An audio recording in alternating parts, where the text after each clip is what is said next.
नमस्कार। ऐतिहासिक तथ्यों पर आधारित इस श्रृंखला सच का सामना में आपका स्वागत है। मैं हूं मुकेश कुमार। दोस्तों, हम बात कर रहे हैं इस श्रृंखला के तहत अब टीपू सुल्तान के बारे में। पिछली कड़ी में हमने बात की थी कि क्या टीपू सुल्तान ने केवल हिंदू राजाओं के खिलाफ लड़ाई लड़ी, क्या वो अपने राज को मुस्लिम राज, इस्लामी राज समझते थे, और इसलिए उसका विस्तार करने के लिए केवल चुन चुन कर वो हिंदू राजाओं से लड़ते थे, जो कि सच नहीं था। वो हिंदू राजाओं के खिलाफ भी लड़े, वो मुस्लिम राजाओं के खिलाफ भी लड़े और अंग्रेजों के खिलाफ भी लड़े, और उनका मकसद अपने राज्य को बचाना भी था और विस्तार भी करना था। आज हम टीपू सुल्तान से जुड़ी एक और विवादास्पद बात पर चर्चा करेंगे। वो मुद्दा है, अक्सर पिछले 5-7 सालों में ये प्रचारित किया जाता रहा है कि टीपू सुल्तान ने तलवार के बल पर अपने राज्य के हिंदुओं का धर्म परिवर्तन करवाया, धर्मांतरण करवाया। हालांकि इसके तथ्य कथ्य कहीं मिलते नहीं हैं। ये जरूर है कि उन्होंने अपने राज्य में ऐसे लोगों का, जो किसी भी धर्म के हों, अपने प्रति वफादार ना होने पर उनके खिलाफ कार्रवाई की। लेकिन अगर क्या कहीं से कुछ ऐसी चीजें हैं जो ये इस तरफ इशारा करती हूं कि दूसरे धर्मों के प्रति उसका रुख असहिष्णु था, या वो उन्हें अपने धर्म में मिलाना चाहते थे, आज हम इसी मुद्दे पर चर्चा करेंगे। और इस पर चर्चा करने के लिए हमारे साथ हैं जाने माने सामाजिक कार्यकर्ता और इतिहास के जानकार प्रोफेसर राम पुनियानी। आपका स्वागत है सर। धन्यवाद। तो जी, तो पहला सवाल यही है कि क्या ऐसे कोई प्रमाण मिलते हैं जिसमें टीपू सुल्तान ने अपनी प्रजा में दबाव बनाया हो, उन पर जुल्म ढाए हो कि वो इस्लाम कबूल कर ले, जो दूसरे धर्मों के लोग हैं, खासतौर पर हिंदुओं के। तो क्या ऐसे कुछ कहीं से कुछ जानकारियां मिलती हैं? आपने तो इतना इतिहास खंगाला है, दर्शकों को बताइए। एक्चुअली सवाल इसका उल्टा है। उल्टा सवाल ऐसा है कि अगर हम उनके प्रशासन से देखें तो उनके, मैंने जैसे बताया कि उनके प्रधान जो सचिव थे वो पूर्णैया थे, और पूर्णैया ये एक ब्राह्मण थे। वैसे यहाँ एक बात और भी ऐड कर दूं कि दक्षिण में बहुत सारे सुल्तान जो हुए उनके ज्यादातर मुख्य एडवाइजर्स ये हिंदू रहे हैं, ज्यादातर उनमें भी ब्राह्मण उनके एडवाइजर रहे हैं। दूसरी बात मैंने ये भी कही कि उनके प्रशासन में और सेना में भी हिंदुओं की बहुत बड़ी संख्या थी। तीसरी बात याद रखिए कि अगर वो इतना अपने धर्म के प्रति कट्टर होते और उनको धर्मांतरण कराना होता तो कांची काम कोटि पीठम के शंकराचार्य, उनको वो जगत गुरु क्यों कहते, उनको इतना बड़ा दान क्यों देते। जहां तक मैंने एक शेखर गुप्ता का लेख पढ़ा था कि एक बार वो कांची काम कोटि पीठम गए और एंट्रेंस पर ही उनको एक बड़ा कॉपर प्लाक, उसको तांबे के ताम्र पट्टी दिखी, जिसमें टीपू सुल्तान कहते हैं कि मैं आचार्य जी को इतना बड़ा दान दे रहा हूं, और वो लगातार कई बार उनको दान भी देते थे।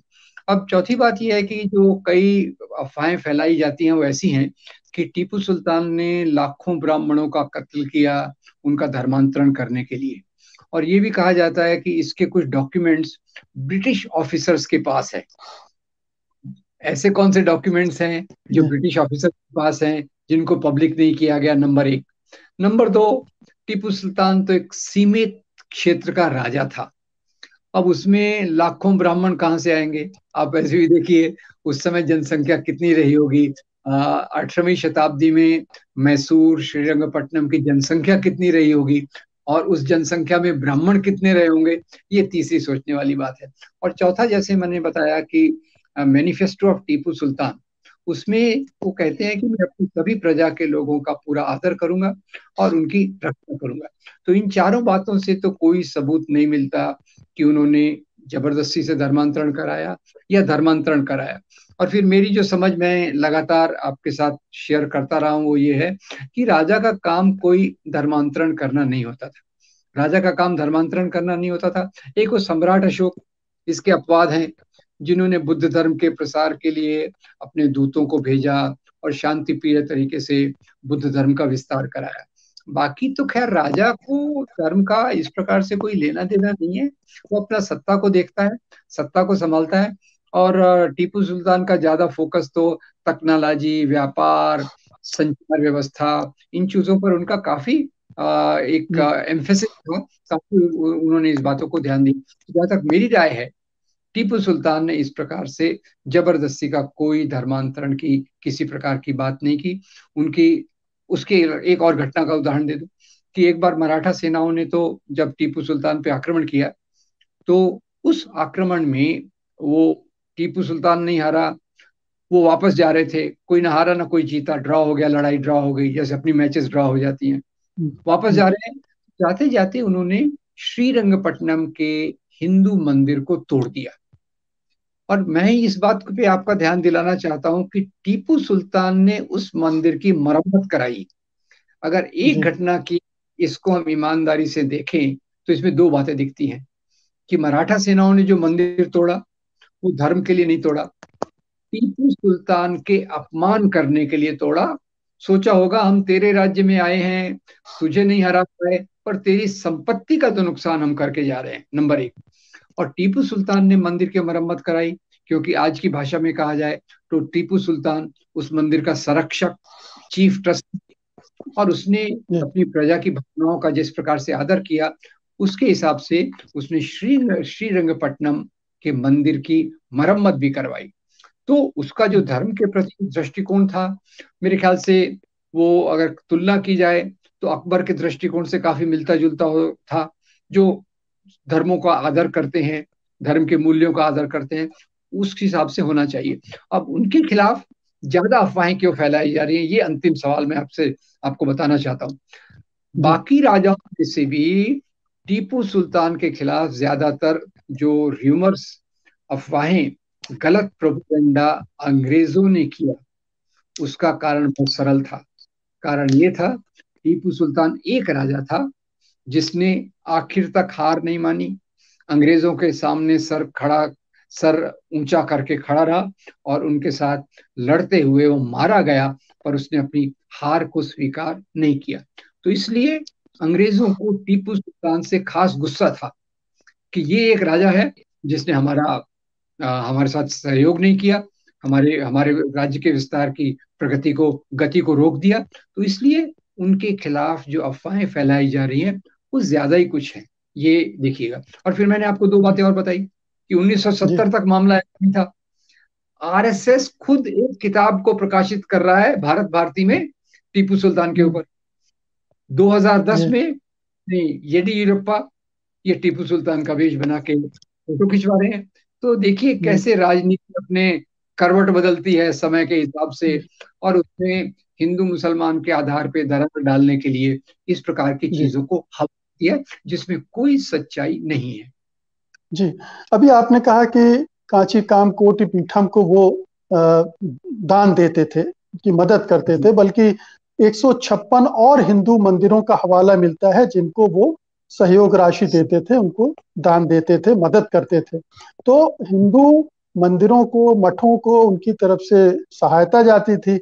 लेकिन ये बताइए कि क्या ऐसा है, और बहुत जगह ऐसे तथ्य मिलते हैं कि हिंदुओं के एक तबके, मुसलमानों के एक तबके, यहाँ तक कि ईसाइयों में भी टीपू सुल्तान को लेकर विरोध है, ऐसी बातें सामने आती रहती हैं। तो उन पर भी कोई किसी किस्म का अत्याचार हुआ था? अगर हुआ था तो क्यों हुआ था? देखिए टीपू सुल्तान इसके बारे में काफी कड़क थे कि जो भी उनके राज्य के खिलाफ की नीतियों पे जाता था, जो कोई ऐसा करता था जिससे उसके राज्य की सुरक्षा या बाकी चीजों में कमजोरी होती थी, उसके प्रति वो काफी आक्रामक थे। और इसलिए मैंने जैसे बताया कि कुछ हॉर्स राइडर्स जो घुड़सवारी में निपुण होते हैं, ऐसी एक मुस्लिम कम्युनिटी थी, महादवीज महादवीज जो घुड़सवारी में एक्सपर्ट हैं, उन्होंने अंग्रेजों की मदद की। टीपू सुल्तान ने वो कम्युनिटी पर आक्रमण किया। ब्रिटिश, ये कुछ क्रिश्चियन थे, उन्होंने ब्रिटिश की मदद की, उनके ऊपर ये किया। हिंदुओं ने मदद की, उसके ऊपर किया। तो उसको आज ये धर्म के नजरिए से देखते हैं, जबकि टीपू सुल्तान के लिए ये सत्ता का सवाल था कि उनकी सत्ता के खिलाफ जो खड़ा होगा उस कम्युनिटी को वो बर्दाश्त नहीं करेंगे। तो इसको एक अलग तरीके से देखा जाना चाहिए। जी। एक कुछ और टीपू सुल्तान के बारे में बहुत सारी चीजें ऐसी हैं जो उसको दूसरे तरह से सामने लाती हैं। जैसे लोग आरोप लगाते हैं कि टीपू सुल्तान ने अपनी सेनाओं को छूट दी थी बलात्कार करने वगैरह की, इस तरह का भी प्रचार होता रहता है। लेकिन हम पाते हैं कि केरल में जहां महिलाएं ऊपर के वस्त्र नहीं पहनती थी, तो उसने बाकायदा एक कानून बनाया कि ऊपर का वस्त्र पहनना जरूरी है। तो इस तरह के सुधार वाले काम भी उसने किए। तो इस काम से ये पता चलता है कि उसकी नियति या उसका सोच उस तरह का नहीं था जिस तरह का ये प्रचार किया जाता है। तो आपने दो मुद्दों की तरफ दो महत्वपूर्ण मुद्दों की तरफ ध्यान दिलाया। एक तो कई जो सांप्रदायिक लोग हैं वो टीपू सुल्तान पर इस प्रकार के आरोप लगाते हैं कि वो बलात्कारी थे और महिलाओं पे बहुत जुल्म करते थे। तो उसकी जो आपने बहुत अच्छी बात बताई कि पहले खास तौर से दलित महिलाओं को अपने शरीर का ऊपर का भाग ढकने की इजाजत नहीं थी, जो टीपू सुल्तान ने लाई। और यहीं से मुझे लगता है कि जो हमारे ये गिरीश कर्नाड थे, वो टीपू सुल्तान की कल्पना तुलना जब शिवाजी से करते हैं, तो उसके पीछे यही कारण रहा होगा कि शिवाजी ने भी अपने राज्य में महिलाओं के आदर के लिए सेना को निर्देश दिया। और यहाँ यही बात हम टीपू सुल्तान में भी देखते हैं कि बाकी वो आक्रमण करते होंगे, सत्ता का विस्तार करते होंगे, जहां तक पर महिलाओं की इसका सवाल है उसके बारे में वो काफी एक अलग नीति रखते थे। और यहाँ मैं अंतिम बात ये भी कह दूं कि सेनाएं और स्त्रियां, इनका संबंध सदियों से एक अलग प्रकार का रहा है। और ये पुराने समय की बात छोड़ दीजिए, आज के समय भी अगर हम देखें तो सैनिकों का रवैया स्त्रियों के प्रति बहुत अच्छा नहीं रहता। तो ये उसमें एक आध कोई चुनी हुई घटना को लेकर पूरी सेनाओं को बदनाम करना गलत है, और उसके आधार पे किसी राजा को भी बदनाम करना गलत है कि उसका वो उद्देश्य रहा होगा। जैसे टीपू तो सुल्तान ने भी अपने राज्य का विस्तार किया, केरल तक उसका राज्य पहुंचा, और केरल में ही ये प्रथा ज्यादा थी शरीर का ऊपर करना ढकने की। तो वहां स्त्रियों का शोषण करने के बदले उसने उनकी सुरक्षा के लिए ये कानून लाए, जो आपने बहुत महत्वपूर्ण बात हमारे सामने लाई है। जी, तो जैसे सेना चाहे वो मराठों की रही हो, चाहे निजाम की रही हो, चाहे अंग्रेजों की रही हो, सारी सेनाएं इस तरह की हरकतें करती हैं। जो हम जी बल्कि आज के समय में भी देखते हैं कि सेकेंड वर्ल्ड वार में किस तरह से सेनाओं ने जापान में किस तरह से, चीन में किस तरह से स्त्रियों का शोषण किया। वियतनाम युद्ध में हमने देखा कि अमेरिकी सेनाओं ने वहां किस तरह से जुल्म उठाए महिलाओं पर। बांग्लादेश में पाकिस्तानी सेनाओं ने किस तरह से जुल्म उठाए थे। तो एक पूरा परंपरा, एक इतिहास है सेनाओं का कि वो जहां भी हमला करती हैं वहां इस तरह की हरकतें करती हैं। ये जरूर है कि कई राजा उसको थोड़ा सा कंट्रोल करके चलते हैं। तो ये एक तो ये बात क्या हम कह सकते हैं कि टीपू सुल्तान टॉलरेंट था, सहिष्णु राजा था, विभिन्न धर्मों के प्रति उसका नजरिया भेदभाव पूर्ण नहीं था। यह कहना गलत होगा कि किसी खास धर्म के प्रति वो ज्यादा उदार था और किसी धर्म के प्रति उसकी तो वो कट्टरपंथी था।